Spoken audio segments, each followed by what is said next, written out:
कुंडली में शनि अशुभ है, शनि की 7.5 या ढैया चल रही हो तो कैसे करनी चाहिए गाय की सेवा और कैसे करना चाहिए गाय से जुड़ा उपाय, आइए जानते हैं पंडित जी से। पंडित जी, शनि से तो हर कोई बहुत घबराता है, तो ये तो सबसे आसान है, गौ सेवा करिए और शनि को खुश कर दीजिए।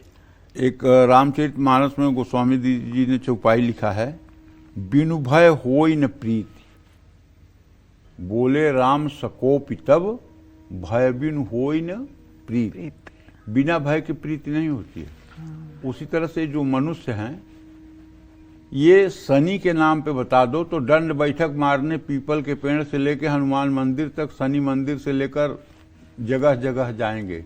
लेकिन कह दो बुध खराब है, कोई फर्क नहीं पड़ता। चंद्रमा खराब है, कोई फर्क नहीं पड़ता। बृहस्पति भी खराब है तो कोई फर्क नहीं पड़ता। लेकिन शनि भगवान का नाम आते ही नीचे से ऊपर तक लोग हिलने लगते हैं। इसीलिए लोग शनि का व्यापार भी, व्यापारीकरण भी करते हैं। दिव्या देखो, धर्म को उतना नुकसान अधर्मियों से नहीं है जितना नुकसान छद्म भेषधारी धार्मिक लोगों से धर्म को नुकसान है। समझ रही हो?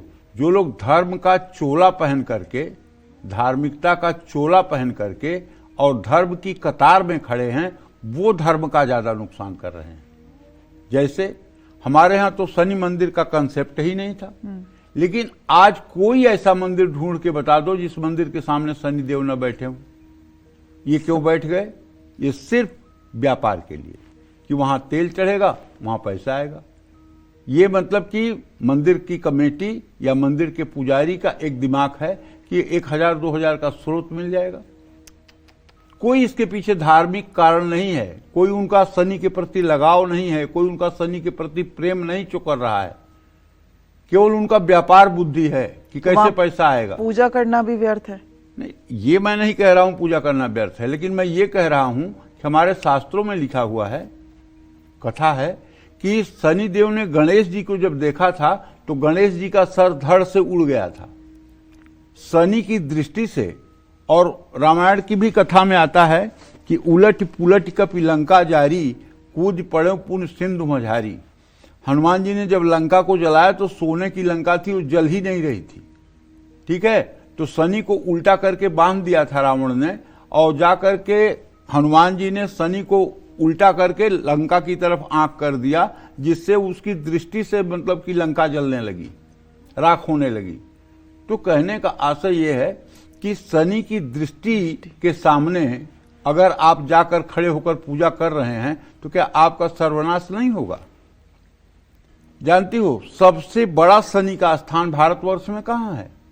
शनि सिंगणापुर। वहां का महात्मा आज भी यह है कि किसी घर में चौखट और दरवाजा नहीं होता है। मैं खुद अपनी आंखों से देखा हूं, किसी घर में न चौखट होता है न दरवाजा होता है। यहाँ तक कि जो बैंक हैं, बैंकों में भी चौखट दरवाजा नहीं है, दुकानों में भी चौखट दरवाजा नहीं है, और फिर भी चोरी नहीं होता।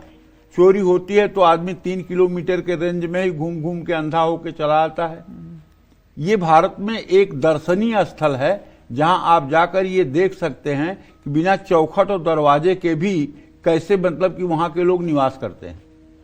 और वहां भी केवल पत्थर की 2 शिलाएं खड़ी हैं शनिदेव के रूप में, कोई मूर्ति नहीं, कोई आकार नहीं, कोई रूप नहीं, कोई रंग नहीं।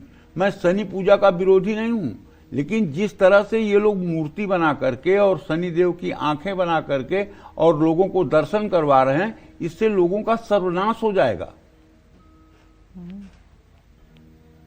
मतलब शनि भगवान कुछ नहीं है, शिला ही है जो है।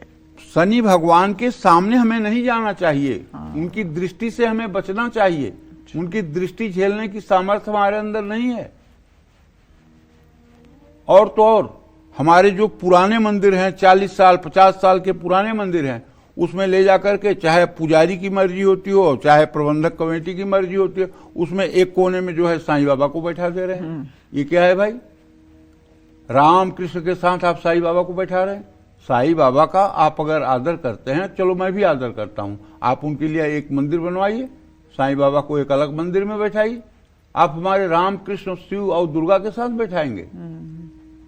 मतलब कर रहे हैं नुकसान कि नहीं कर रहे हैं लोग सनातन धर्म का? जी। जो इस तरह से कर रहे हैं नुकसान भी नहीं कर रहे हैं। बिल्कुल।